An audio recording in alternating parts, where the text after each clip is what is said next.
when you lose so much, you get numb. And it's a kind of cliche saying that you might hear, but you really get numb to. Like DMX died today. Yeah. I'm up north. I grew up off DMX. Yeah. Shit don't hit. You don't hit. Yo, I saw no it. disrespect. We're so no disrespect. desensitized. I was about to say this, but I didn't want to cut y'all off when I was talking a little earlier. Like, this shit is starting to feel a little too regular. We call ourselves CiiiTY, but we global.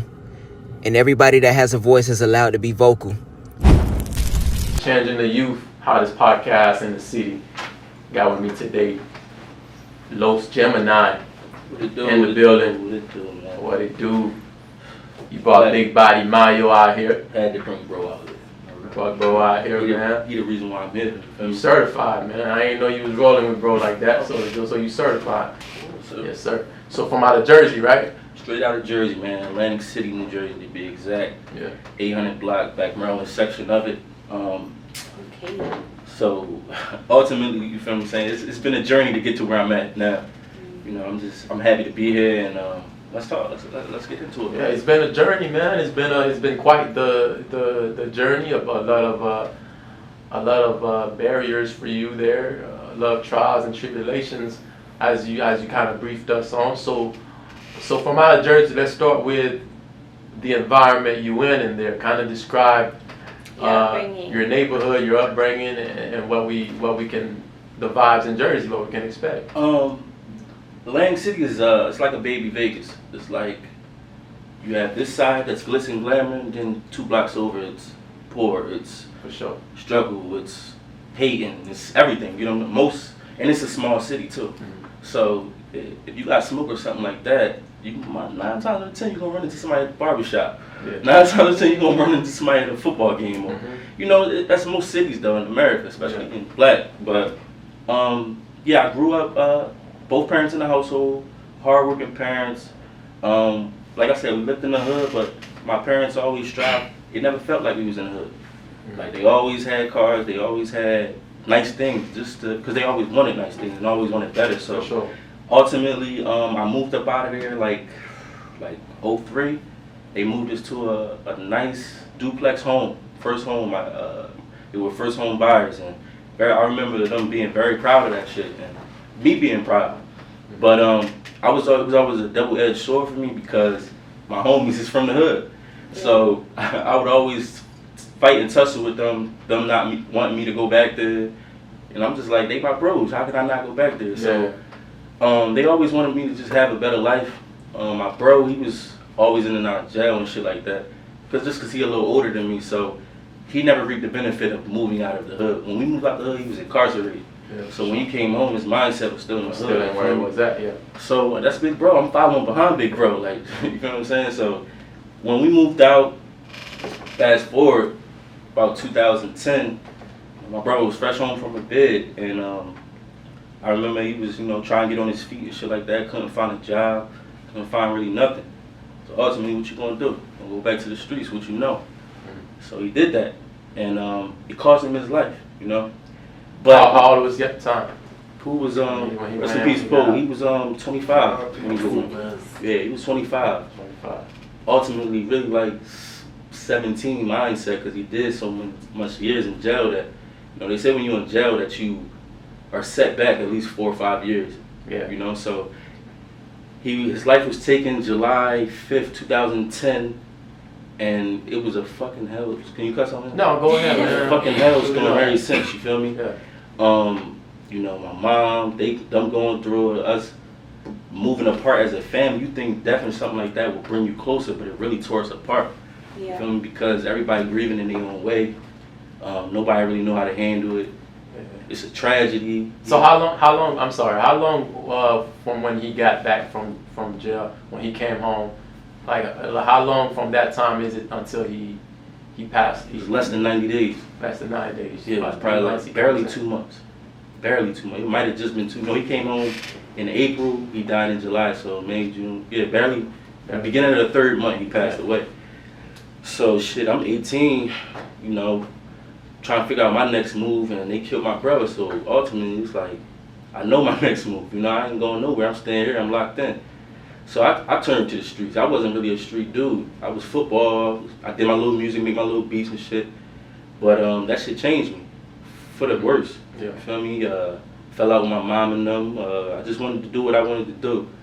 And I was hurt. That's the one thing about us as young black men. We don't know how to express our hurt. Yeah. We use other outlets, whether it be In a liquor. positive outlet. Yeah, yeah.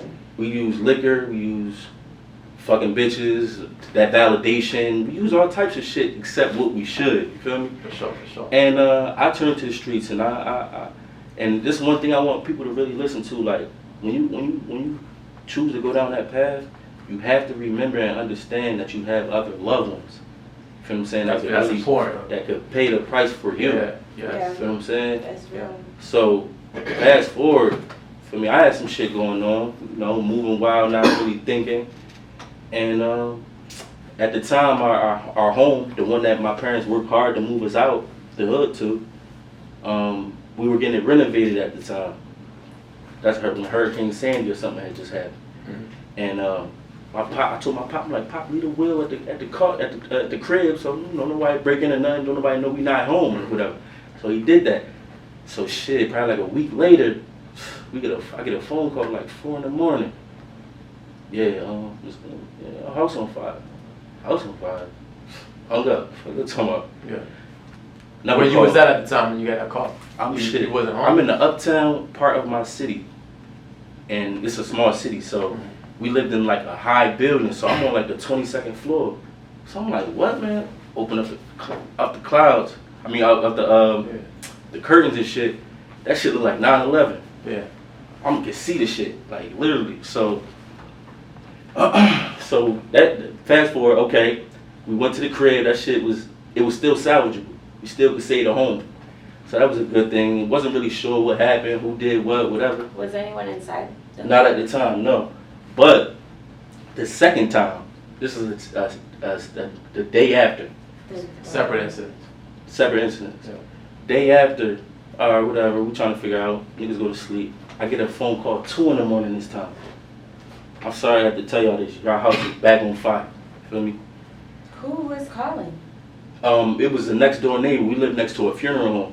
How I run. And let me tell you this little funny joke though. On the street that the funeral home on, instead of a stop sign, it say dead end. Yeah. Ain't that some shit though? Yeah. But more of the story, yeah, we got the second phone call. That's poetic.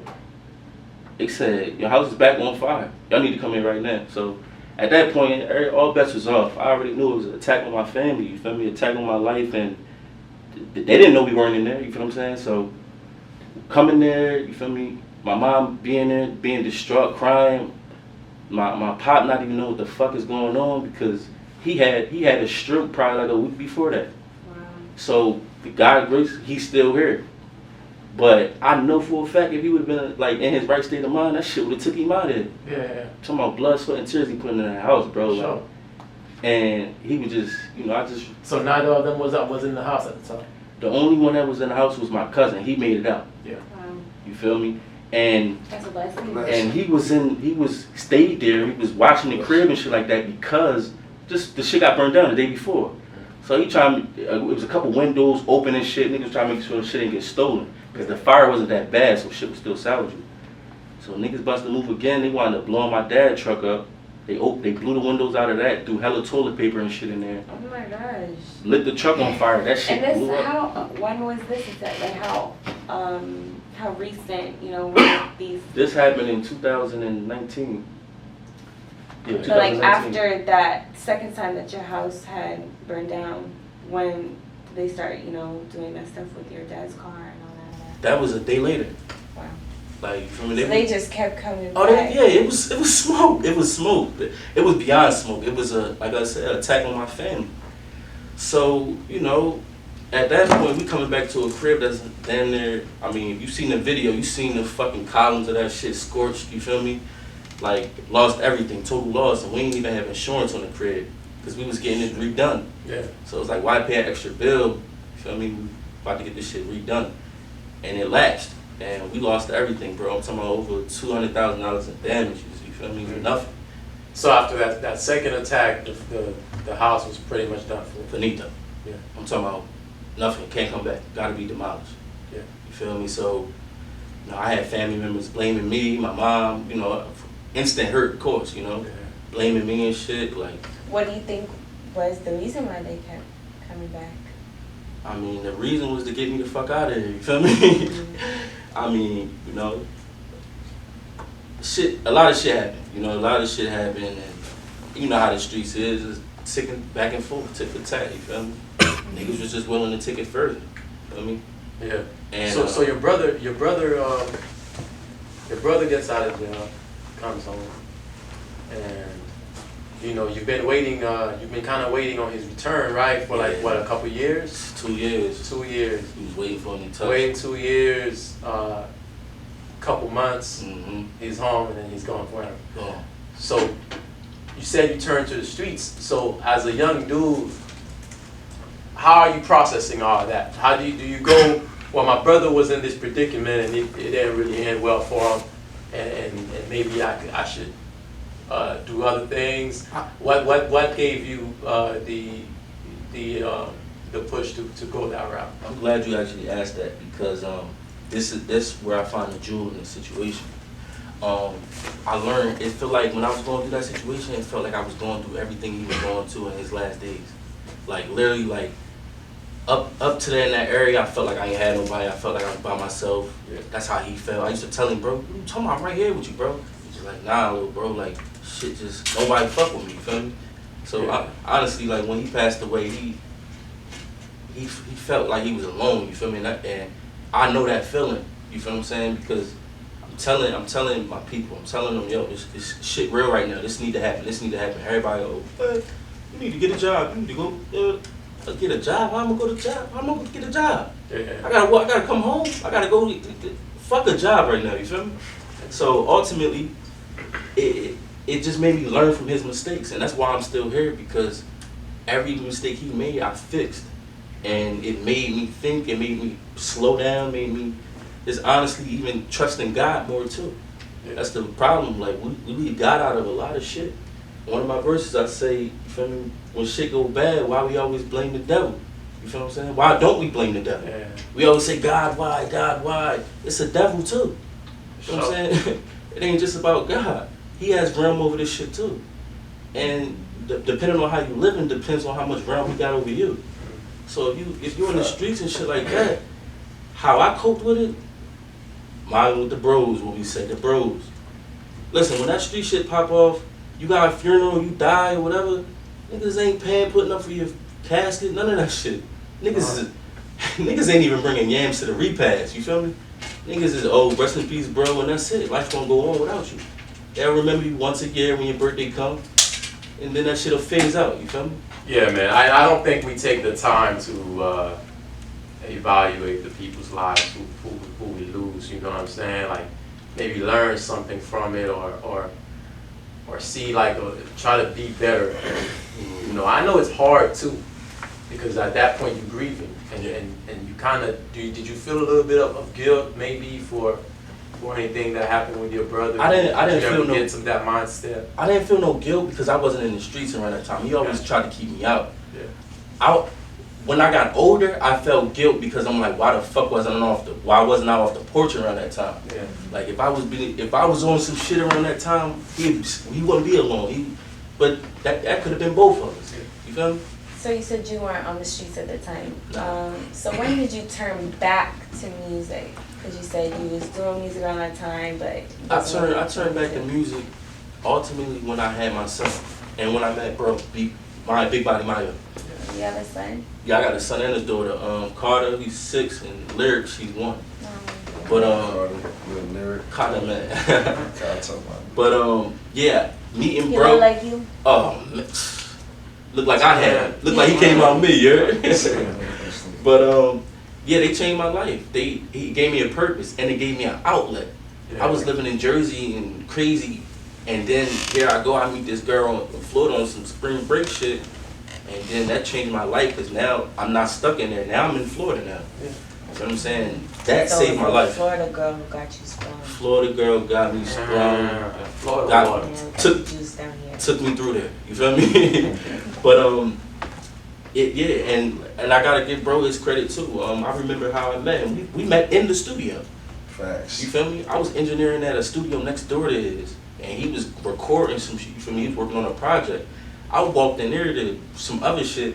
These niggas is freestyling and shit. You feel me? So I come in there like, oh, what the fuck? What's going on? Like, you know, I could hear the little up top little shit with him. I'm like, click, instant click. We ain't talk for like, we took numbers and shit. Like, yeah, we got a link, blah blah blah. We ain't talk for like 2-3 months. I bumped into him at the mall. Yeah. Facts. And we've been locked in It's there like since. 4 months later. Real shit. 4 months later. We've been locked in there since my brother. That's it. It's just Had crazy. to happen, yeah. It's been And a lot. and I've been down. I've been going through rough patches through there, and like that's why when I took like, we gotta cherish our friends and people who really care about you. You can't take that for granted, because we not in a world where motherfuckers even care what you're going through, let alone what can they do for you. Yeah. It's times I ain't have shit, and this nigga bent over backwards for me. You feel what I'm saying? Yeah, yeah. And at times, I used to reject the shit or not treat it the way I should because I'm not used to it. I'm used to being that dude to niggas like, yo, man, take this, you good? Nah, you feel me? Yeah. So receiving it was just like, yo, what this nigga on? Like, what you trying to do? Yeah, ain't that crazy though? Ain't that crazy? You gotta kind of Adapt. a gesture And- like that, calm and- down what he really you want something. And that's the like that. same. We motherfuckers glorify the street shit, but we don't talk about the shit that psychologically it put Yeah. you through, like Don't not trusting romanticize nobody. struggle. Yeah, not trusting nobody. You in the club, you ain't even dancing. You just Yeah. like, yo, chill the fuck out. Like, you feel me? Everybody will tell you. PTSD. PTSD, and so it's like I'm even still going through as far as like changing how I am, just trying to be more vocal, being more approachable and shit like that. You feel me? Like it's not easy, but if this music shit is gonna really work like I feel it You can, need to. I have to embrace that. You need to. Yeah. Facts. So Me too, man. But it's good. You can see that you're, working towards making those changes. You seem open. You seem Mhm. more calm. Yeah. Not so much in that mindset. yeah, because when you lose so much, you get numb. And it's a kind of cliche saying that you might hear, but you really get numb No, that's to, true. like DMX died today. Yeah. I'm up north. I grew up off DMX. Yeah. That shit don't hit. You don't It hit. don't hit. You don't hit. Yo, I no saw it. disrespect. We're so no disrespect. desensitized. I was about to say this, but I didn't want to cut y'all off when y'all was talking a little earlier. Like, this shit is starting to feel a little too regular. Yeah. Get to the And mic. that's why, like, It is.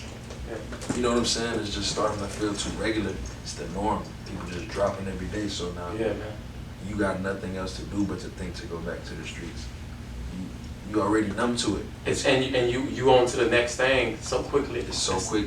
It's like damn. You We got don't get time to really grieve Nah. because it happens so regularly. Mhm. We can't really process the death. Yeah. It's So like we have no choice but to just move forward. You have to. But you That's have to crazy. move on. That's the part. But my whole thing is, one thing I learned is it's okay to cry. It's okay to cry. It's okay to yell. It's okay to smile. Like our bodies are meant to go through emotions. So when you block those out, that's when you start doing detriment to your mental health. To your body, yeah. Physical and mental. Like Yeah. it's God put all that shit in us to be able to, so we're not going to go kill 20 niggas and shit like that. You feel me? It's okay to go through the process. Your homie died. You ain't gotta you don't always gotta pop a bottle or nigga cry. Yeah. Nigga, y'all slept over each other's house. Like, nigga, y'all shared meals together. Shed a tear for that man. Why not? Get over it so you can grieve and move on properly. right. But, and that's another thing, like, we gotta stop the cycle of, God forbid, we do lose somebody. Like, you claim somebody in your family or you fuck with them, man. Help take care of them kids, man. We call ourselves CiiiTY, but we global. And everybody that has a voice is allowed to be vocal.